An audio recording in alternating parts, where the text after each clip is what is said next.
let's talk autism. So, April 1st to 30th is Autism Awareness Month. Now, what does that mean?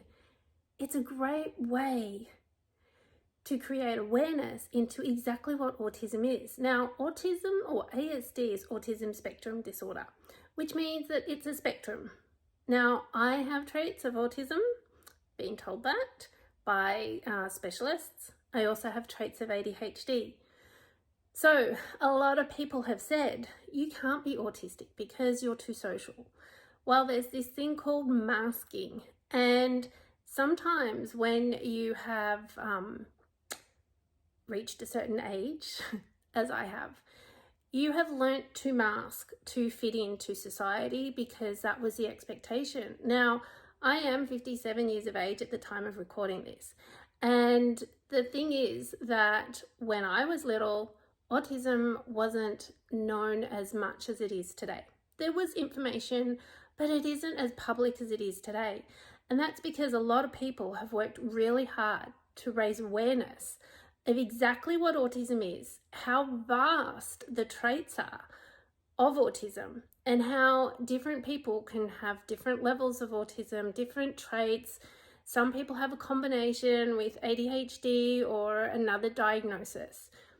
But at the end of the day, one of the things that I'd love to promote with people is to take the time to get to know the person.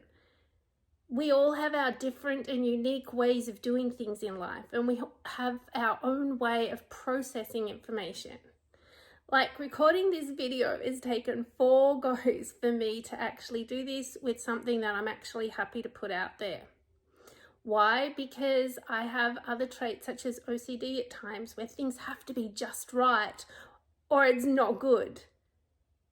Now, the thing is that when you get to know the person, when you get to know how they communicate, how they process information, and how they like to interact, which some days can be very social and some days not social at all, then you're getting to know the actual person rather than going, oh, that person's just autistic, we only do it this way.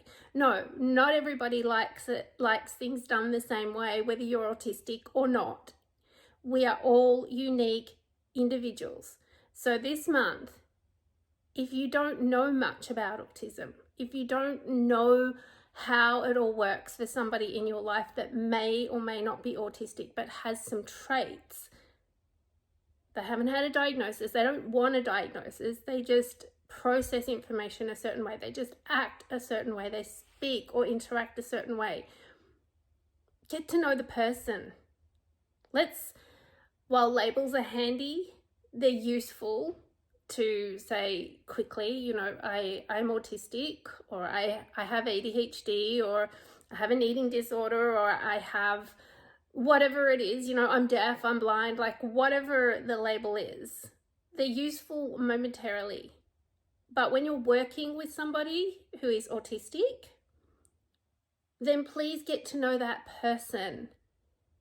Get to know their way of communicating, their way of enjoying life. And then you make an informed decision. Because when we put everybody in the one category with the one label, it's very tough. It's tough for those of us who have the diagnosis, for those of us who have the traits but are doing the best that we can in our life, and to be judged by limiting information that people have is harsh. And it's tough. Like sometimes the world is tough enough without the judgments and criticisms of everybody else. So this month, with Autism Awareness Month, please take the time to get to understand anyone in your life who may be autistic. And just as a general overarching rule, let's start treating people as people. We are all unique. It doesn't matter who we are, what we look like, what we do. We are people. I hope this helps. And in our April Connect and Grow magazine, we'll be touching a little bit more. We do have a section on neurodiversity and we'll be touching a little bit more on autism as well.